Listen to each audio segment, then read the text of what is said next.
My name's Chris Moles. I'm Professor of Complexity and Management at Hertfordshire Business School.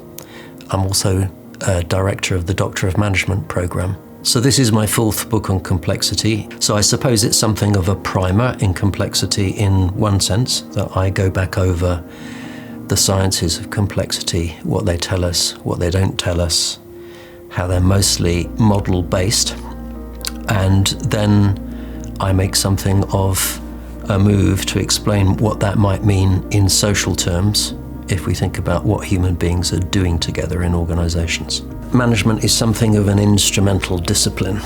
So the word management comes from manus, meaning hand, putting something under your hand. And of course, we need managers. But nonetheless, I think there's something of an arrogance about most orthodox management theory, which thinks that everything can be managed, including our feelings or our personal relationships. And I think there's a tendency in contemporary society to think that everything can be run like a business. So there's a tendency in management theory, because it's predicated on ideas of predictability and control, that although complexity theory is interesting, it too can be placed under the idea of the manager being in control of complexity. An orthodox approach to complexity might assume that complexity only applies in certain circumstances of the manager's choosing. Or complexity is a good thing. You can unleash complexity in the organisation or create the circumstances for emergence to happen. So you see, when people talk about complexity like that they still think managers are in control of complexity.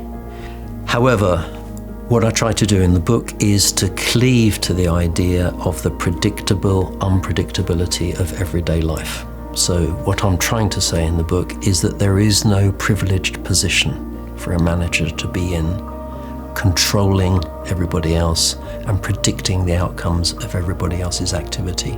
You might be in a position of greater influence than people you're managing, but you're not in a position of greater insight than the people that you're managing, because you're subject to the laws of complexity, if you like, along with everybody else.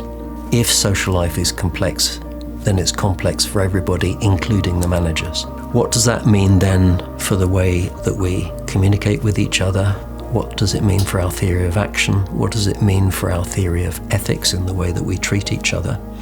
The book hangs on the idea of 7 types of complexity. And in that, I address what taking the complexity sciences seriously would mean if you try and combine insights from a minority natural science discipline with the social sciences, where people have been thinking about complex social relationships for a long time.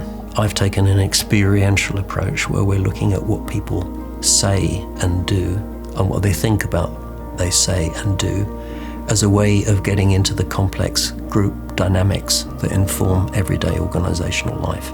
There is a very strong trend in many organisations to think that metrics are the best way of managing, but metrics cause as many problems as they solve. Of course you want to know what's going on in your organisations, and it's entirely appropriate to count things. However, if that's all that you're doing the easy part of the task, because sometimes metrics can be used as a form of tyranny in organisations where people feel bullied and only respected for what they achieve. And of course, what you count is what gets done. So I think one of the key messages of the book is that the quality of relationships and the quality of conversation are probably the 2 most important aspects of managing.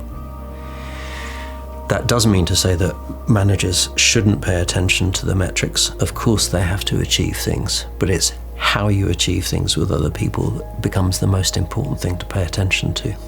The most important thing that we can be doing when the going gets tough is to think about what we're doing, and that in itself is a radical act and may help us stay in relation when we really need to.